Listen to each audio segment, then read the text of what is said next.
નમસ્કાર વિદ્યાર્થી મિત્રો, હું પટેલ દર્શન પીવી સવાણી સ્કૂલ વતી આપ સૌનું સ્વાગત કરું છું. ચાલો તો આજના વિડીયોમાં આપણે ધોરણ 7માં ચેપ્ટર નંબર 11માં 11.3ના કેટલાક દાખલા જોઈશું. ચાલો તો દાખલા નંબર 15, બાજુની આકૃતિમાં દર્શાવેલ અંદરના અને બહારના વર્તુળનો પરિઘ શોધો અને પાઈ બરાબર 3.14 લો. તો જુઓ, તમે આકૃતિ જોઈ શકો છો. તો આ અહીં 19 મીટર આપેલા છે. તો 19 મીટર જે છે એ કોની ત્રિજ્યા છે? તો આ જે બહારનું વર્તુળ છે એની ત્રિજ્યા છે. તમે જોઈ શકો છો કે આ બહારના વર્તુળની ત્રિજ્યા છે. બરાબર, તો હું અહીં લખી દઉં છું કે બહારના વર્તુળની ત્રિજ્યા આપણે કેપિટલ R લઈ લઈએ, બહારનું છે એટલે એના બરાબર 19 મીટર. તો જુઓ, આપણને પહેલાં તો બહારનો પરિઘ મળી જશે. આપણને બંને કીધા છે, બહાર અને અંદરનો, પણ આપણે પહેલાં બહારનો શોધી કાઢીએ, બહારના વર્તુળનો પરિઘ. તો બહારના વર્તુળનો પરિઘ બરાબર સૂત્ર છે આપણું 2πr. અહીં કેપિટલ R લીધો છે એટલે કેપિટલ R. તો 2 ગુણ્યા અહીં પાઈ બરાબર 3.14 લેવાના છે એટલે 314 આપણે 100 લખી શકીએ, ગુણ્યા કેપિટલ R કેટલા છે? તો 19. બરાબર છે. ચાલો, તો આનો જવાબ આપણે સાદુરૂપ આપીશું. તો આ ટર્મનો ગુણાકાર કરી નાખીશું તો થશે 11,932/100. એટલે જવાબ આવશે આપણો 119.32 મીટર. તો આપણને બહારના વર્તુળનો પરિઘ મળી ગયો. હવે અંદરના વર્તુળનો પરિઘ કઈ રીતે શોધીશું? તો એની તો ત્રિજ્યા આપી નથી આપણને. તો જુઓ, આ આપણું અંદરનું વર્તુળ છે. આપણને જોઈએ છે આટલું અંતર. કેટલું? આટલું અંતર જોઈએ છે. બરાબર છે. અથવા તો આટલું અંતર. તો આટલું અંતર કેટલું હશે? તો જુઓ, આપણને આ 10 મીટર કીધું છે. આ અંતર કેટલું આપેલું છે? 10 મીટર છે. અને આ આખું આપણને આપેલું છે 19 મીટર. તો અહીંયા પણ આપણને ખબર છે કે આ કેટલું હશે? 19 મીટર હશે. અને આટલું આપણને 10 મીટર. તો આટલું કેટલું થાય? તો 19માંથી 10 બાદ કરી નાખીએ તો આપણને નાના વર્તુળની ત્રિજ્યા મળી જાય. અંદરના વર્તુળની, તો અંદરના વર્તુળની ત્રિજ્યા સ્મોલ r બરાબર શું કરીશું? 19 મીટર ઓછા 10 મીટર. તો જવાબ આવશે 9 મીટર. તો આપણને ત્રિજ્યા મળી ગઈ અંદરના વર્તુળ. તો એનું પરિઘ શોધી શકીએ. તો અંદરના વર્તુળનો પરિઘ બરાબર 2πr.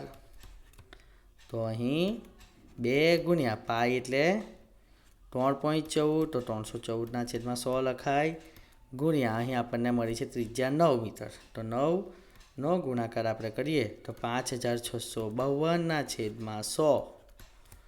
તો અહીં છેદમાં 100 છે એટલે 56.52 મીટર આપણને અંદરના વર્તુળનો પરિઘ મળે. બરાબર છે. ચાલો, તો અહીં આપણે બંનેના બહારનો વર્તુળનો પરિઘ અને અંદરનો વર્તુળનો પરિઘ શોધ્યો. હવે આપણે આગળનો દાખલો જોઈએ. તો 16મો, 352 મીટર અંતર કાપવા માટે 28 સેન્ટીમીટર ત્રિજ્યાવાળા પૈંડાને કેટલા આંટા ફરવું પડે? ને પાઈ બરાબર 22/7 લો. આપણને ત્રિજ્યા આપી છે પૈંડાની. શું આપી છે? તો પૈંડાની ત્રિજ્યા બરાબર R બરાબર આપણને આપી છે 28 સેન્ટીમીટર. બરાબર છે. તો ત્રિજ્યા આપણી પાસે છે. તો વર્તુળ પૈંડું છે. આ પૈંડું ગોળ હોય. બરાબર છે. તો રસ્તો હોય આ. તો એક આંટો પૂરો કરવા માટે શું થાય? તો આ પૈંડું આગળ ફરે તો આખું અહીંથી અહીંનું ચક્કર પૂરું થાય કે ના થાય? તો એના માટે આપણે શું શોધવું પડશે? પહેલાં તો પરિઘ શોધવો પડશે. તો અહીં પૈંડાનો પરિઘ બરાબર 2πr. કેમ પરિઘ? તો જુઓ, આપણે પૈંડું આગળ ચાલવાનું ચાલુ કરે તો અહીંથી આગળ જશે તો આખું આ એકવાર રાઉન્ડ ફરશે ને એમ. બરાબર, આ એમ રાઉન્ડ ફરતું જાય. બરાબર, તો આખો પરિઘ આપણે શોધવો પડે.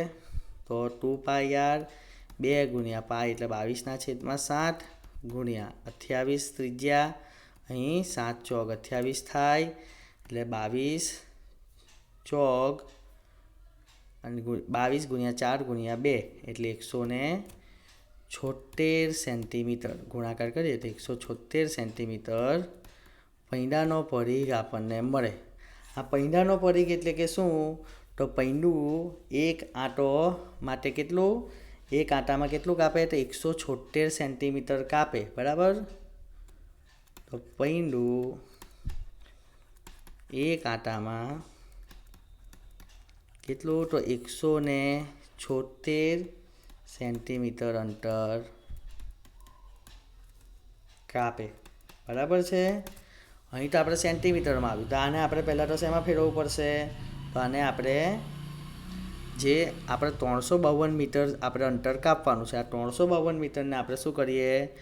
મીટરમાં સેન્ટીમીટરમાં ફેરવી કાઢીએ તો કુલ કાપવાનું અંતર બરાબર શું થશે? તો આપણને ખબર છે કે 1 મીટર બરાબર 100 સેન્ટીમીટર. તો 352 મીટર બરાબર કેટલા? તો 352 ગુણ્યા 100 એટલે 35,200 સેન્ટીમીટર થઈ જાય. બરાબર. તો ચાલો, તો આપણે અહીં 176 સેન્ટીમીટર અંતર કાપવું હોય, અંતર કાપતા પૈંડાનો આંટો બરાબર 1 એટલે કે એક આંટો લગાવવો પડે 176 સેન્ટીમીટર અંતર કાપવા માટે. તો 35,200 સેન્ટીમીટર અંતર કાપવા માટે કેટલા આંટા લગાવવા પડે? તો આનો ગુણાકાર આની સાથે અને આ 176 છે છેદમાં જશે. 200 ગુણ્યા 1 છેદમાં 176. બરાબર છે. અહીં 176 ગુણ્યા 2 થાય કેટલા? 352. 2 0 તો 200 જવાબ આપણો આવે. તો પૈંડાએ કેટલા આંટા લગાવવા પડે? તો પૈંડાએ 200 આંટા લગાવવા પડે. બરાબર છે. 200 આંટા ફરવા પડશે. તો જવાબ લખીશું, પૈંડાને 200 આંટા ફરવા પડશે. ઓકે. ત્યાર પછી આગળનો દાખલો જોઈએ. તો આગળના દાખલામાં છે, વર્તુળાકાર ચંદાવાળી ઘડિયાળનો મિનિટ કાંટો 15 સેન્ટીમીટર લાંબો છે. આ કાંટાનું ટોચનું બિંદુ 1 કલાકમાં કેટલું અંતર કાપશે? પાઈ બરાબર 3.14 લો. તો અહીં આપણે શું શોધવું પડશે? ધારો કે અહીં ઘડિયાળ છે વર્તુળાકાર. બરાબર છે. આ આપણો ઘડિયાળ છે અને 15 સેન્ટીમીટરનો મિનિટ કાંટો છે. તો આપણને ખબર છે કે આ મિનિટ કાંટો છે. બરાબર. તો આ મિનિટ કાંટો છે તો એનું આ શું થઈ ગઈ? એની ત્રિજ્યા થઈ ગઈ 15 સેન્ટીમીટર. તો આ કાંટાનું ટોચનું બિંદુ અહીંથી 1 કલાકમાં કેટલું અંતર કાપશે એ આપણે શોધવાનું છે. તો એના માટે આપણે શું શોધવું પડશે? તો એના માટે આપણે પરિમિતિ શોધવી પડશે. શું શોધવી પડશે? પરિમિતિ શોધવી પડશે. તો અહીં ઘડિયાળની ત્રિજ્યા શું થઈ ગઈ? તો મિનિટ કાંટો, તો એનું માપ આપણને આપેલું છે 15 સેન્ટીમીટર. ત્રિજ્યા આર બરાબર 15 સેન્ટીમીટર. ચાલો, તો માટે ઘડિયાળના ચંદાની પરિમિતિ અથવા તો પરિઘ પણ તમે લખી શકો, અથવા ચંદાનો પરિઘ બરાબર 2πr. અહીં 2 ગુણ્યા પાઈની કિંમત આપણે 3.14 લેવાની છે. 3.14 ગુણ્યા 15. તો જવાબ આવશે આપણો 94.2 સેન્ટીમીટર. તો એનો મતલબ થયો કે મિનિટ કાંટાની ટોચ 1 કલાકમાં 94.2 સેન્ટીમીટર અંતર કાપે. કેમ? કારણ કે અહીંથી ધારો કે આ ઘડિયાળ છે અને એનો આ મિનિટ કાંટો છે. તો અહીંથી આખું અંતર કાપવા કેટલી મિનિટ લાગે એને 60 મિનિટ, એટલે 60 મિનિટ એટલે કે 1 કલાક. તો આપણે આખું આ અંતર કાપવાનું છે. આ આપણને આ ત્રિજ્યા આપણને જે કાંટા મિનિટ કાંટો છે એની લંબાઈ આપેલી છે તે આપણે શું થઈ જાય ત્રિજ્યા. તો એના આધારે આપણે એનો પરિઘ શોધી કાઢીશું. તો 1 કલાકમાં એને કેટલું અંતર કાપશે? તો એ 94.2 સેન્ટીમીટર અંતર કાપશે. તો ચાલો અહીં આપણું સ્વાધ્યાય 11.3 પૂરું થાય છે. આગળનો અભ્યાસ આપણે આપણા નેક્સ્ટ વિડીયોમાં કરીશું. Thank you. જય હિન્દ.